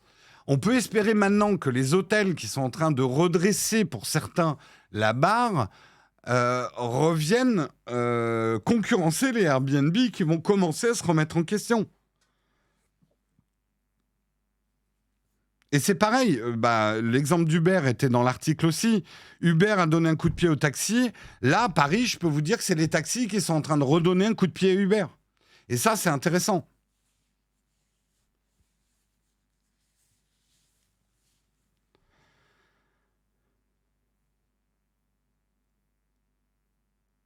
Et sans parler, effectivement, et nous, c'est quelque chose à Paris, on le vit, le Marais, c'est devenu un quartier uniquement de Airbnb. Le gros problème des Airbnb, c'est que ça va transformer les villes touristiques en Venise. Si vous avez déjà mis les pieds à Venise, vous comprenez ce que je veux dire. Venise est une ville morte. Il n'y a plus de vrais gens qui habitent à Venise. C'est des gens en carton qu'ils agitent devant la fenêtre pour vous faire croire qu'il y a des gens... Non, en vrai, si Venise, vous vous baladez après 22 heures dans Venise, il n'y a pas de fenêtre allumée. Oui, les gens sont des PNJ. Et c'est pour ça que je suis absolument pour que les villes légifèrent, sans parler après des problèmes d'inflation que ça a créé au niveau de l'immobilier, trop de spéculation. Bref, il y a tous ces problèmes-là. Et je suis à 100% pour que les villes, non pas interdisent de A à Z, parce que je me mets aussi du côté des propriétaires, mais légifèrent. Et je ne vois pas en quoi c'est une énorme punition de limiter le nombre de jours où tu peux mettre ton bien en location. Puisque, en théorie, tu ne dois pas y mettre un bien que tu as acheté uniquement pour faire de la location. C'est tout le problème. Airbnb, à l'origine, doit être fait pour que tu prêtes ton logement de temps en temps, ou évidemment, allez, on va dire ta résidence secondaire, que de temps en temps, tu puisses la louer, mais de temps en temps. Là, on en est arrivé à des mecs qui achètent des immeubles entiers pour faire du business. Donc, c'est ça qui cause les problèmes autour du Airbnb. L'appât du gain.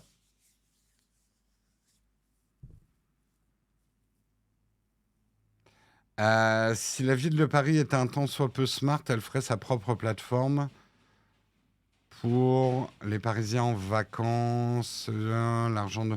Ouais, à voir comment ça pourrait être géré.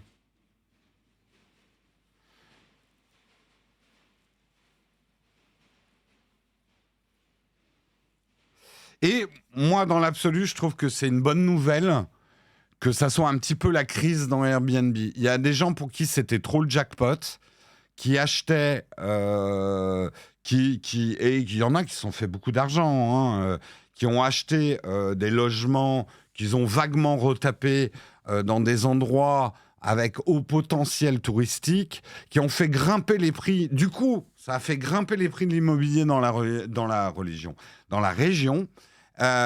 Et du coup, ils se sont fait beaucoup d'argent. Ah oui, alors c'est sûr que les JO à Paris, ça va pas arranger les choses tout de suite, ça c'est clair. Mais de toute façon, un marché saturé, c'est quand les gens se mettent à faire trop d'argent trop facilement. Généralement, c'est un signe annonciateur de ça va mal se passer. C'est un peu comme la bourse. C'est un peu comme vous investissez même dans des startups et tout. Méfiez-vous toujours du moment où ça rapporte trop d'argent et il y a trop de monde sur le truc. C'est assez imparable comme signe d'un truc qui va éclater, quoi.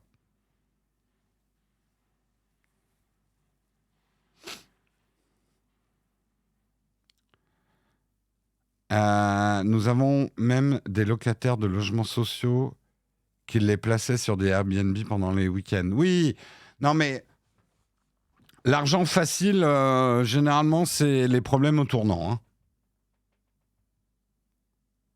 Je vois que tout le monde a sa petite histoire. Et vous avez eu aussi les Airbnb un peu cauchemardesques. Vous sentez très bien que le mec, il a Nous, on a dormi dans un Airbnb, il y avait encore une odeur d'essence. Le mec avait vraiment fabriqué son Airbnb dans son garage. C'était super limite. C'était limite s'il n'avait pas collé un poster de la ville, tu sais, pour faire croire qu'il y avait des fenêtres, quoi.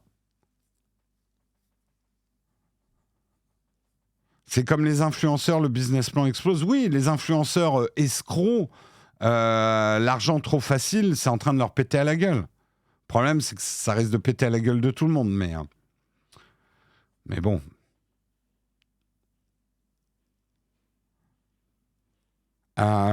Si je dis pas de bêtises, Barcelone a déjà pris des mesures. Oui, non, mais même en France, on est en train de prendre des mesures. Hein.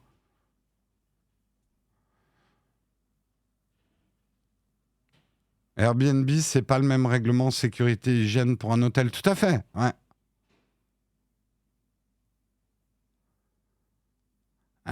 C'est là qu'interdira la phrase à la campagne, on n'a pas ce souci. Ah. Oui, alors comme je disais l'autre jour, là, les gens de la campagne qui se moquent des Parisiens, là, je vous vois déjà, je vous vois. Et vous avez passé des années à vous foutre de la gueule des Parisiens en disant regardez chez nous, c'est trop bien, chez vous, c'est tout pourri. Et maintenant, venez nous faire chier parce qu'on vient acheter des trucs chez vous. Il fallait pas faire la pub, hein. En vrai. Regardez Marseille, ils ont le bon dosage. Ça a l'air chouette, mais, mais on n'a pas envie d'y aller. Je m'en étouffe. Donc, venez pas non plus nous faire les pleureuses, alors que vous avez passé des années à nous dire que c'était mieux chez vous qu'à Paris. Et maintenant, faut pas vous plaindre que les Parisiens, ils arrivent. Hein ? C'est trop facile. Si vous étiez un tant soit malin, vous auriez fait « Mais c'est très bien Paris, mais vous devriez y rester l'été. L'été à Paris, août, fantastique, le bitume qui chauffe et tout. Mais que demande le peuple ?» Et comme ça, vous auriez été tranquille chez vous. Hein.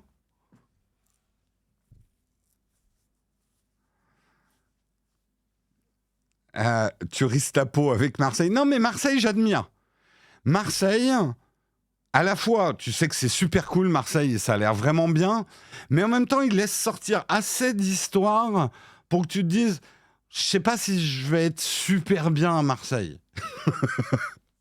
Tu vois, c'est un bon compromis entre Marseille, on est bien, mais viens si t'es motivé. Voilà. Tu vois, c'est le bon dosage, et je dis pas ça de manière péjorative. Bon, après, je suis d'accord avec toi, Hard Disk. Moi, j'adore Paris en août. Enfin, c'est vraiment la plus belle ville du monde en juillet-août, Paris. Si Paris pouvait être toute l'année comme en juillet en août, ce serait l'homme le plus heureux du monde.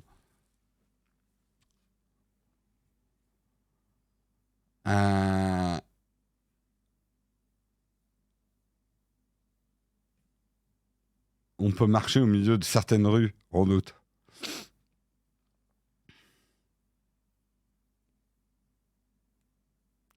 Les Parisiens, on ne veut pas vous avoir, mais juste votre argent. T'as assez bien résumé quand même l'attitude de certaines personnes.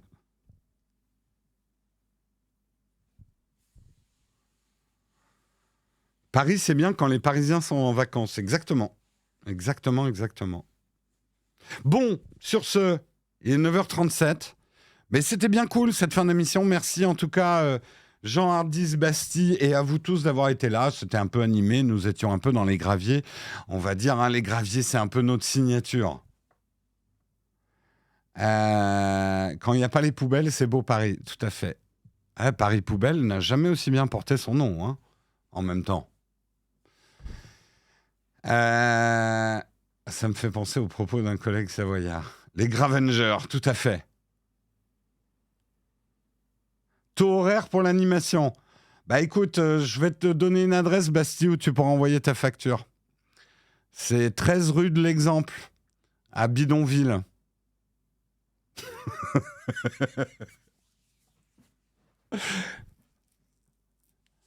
C'est noté. Pas de problème. Pas de problème, pas de problème. Non, en vrai, si vous avez l'occasion et que vous avez envie de venir à Paris, venez vraiment en juillet-août. Hein. C'est cool. Alors, il y a beaucoup de touristes, donc mais ça va. Honnêtement, ça va. Le mieux, putain, c'était pendant le Covid. Ce qui était chiant, c'est qu'on ne pouvait pas vraiment en profiter. Mais j'aurais eu la chance d'avoir vu Paris comme j'avais jamais vu Paris avec le Covid, quand même. Allez, Jérôme, coupe ce mug. Mais j'ai pas envie. J'ai plein de travail derrière. J'ai pas envie. Jérôme, le Jean Alési de Twitch, ouais, c'est clair. Non, mais j'ai du travail. Faut que je le fasse, quoi. Oh là là, faut que j'enregistre un TikTok. Sur quoi je vais le faire, le TikTok? J'en sais rien. Il n'y avait pas grand-chose d'intéressant ce matin. Là, Samuel, Samuel, il est en train de péter un plomb. Mais allez dehors! Ouais, recycle un truc, ouais. J'ai trouvé un vieil article. Appelle tes copains après, laisse les gens aller travailler. Sur les trottinettes, les trottinettes à Paris, c'est fini. Hein? C'est fini, finito. Finito, la trottinette. Bon, allez, plus sérieusement, j'y vais. On va bien évidemment faire un raid. Un raid. Chez qui? Bon, on va faire un petit raid chez Samuel. Hein. Un petit raid chez Samuel Etienne. Il est en train de démarrer. Il a démarré, je crois. Je vous souhaite une excellente journée. Demain, vous allez retrouver Marion. Je vous rappelle qu'une nouvelle vidéo est sortie sur la chaîne hier. Vidéo hyper originale. Hein, les rumeurs de l'iPhone 15. Mais bon, faut la faire et vous aimez bien regarder d'après les stats. Donc voilà, on l'a faite. Hein. Qu'est-ce que j'ai d'autre à vous dire? Moi, je vous retrouve donc mercredi matin. Et je vous fais des gros bisous et on fait un petit raid chez Samuel. Et je vous souhaite une excellente journée. Ciao tout le monde.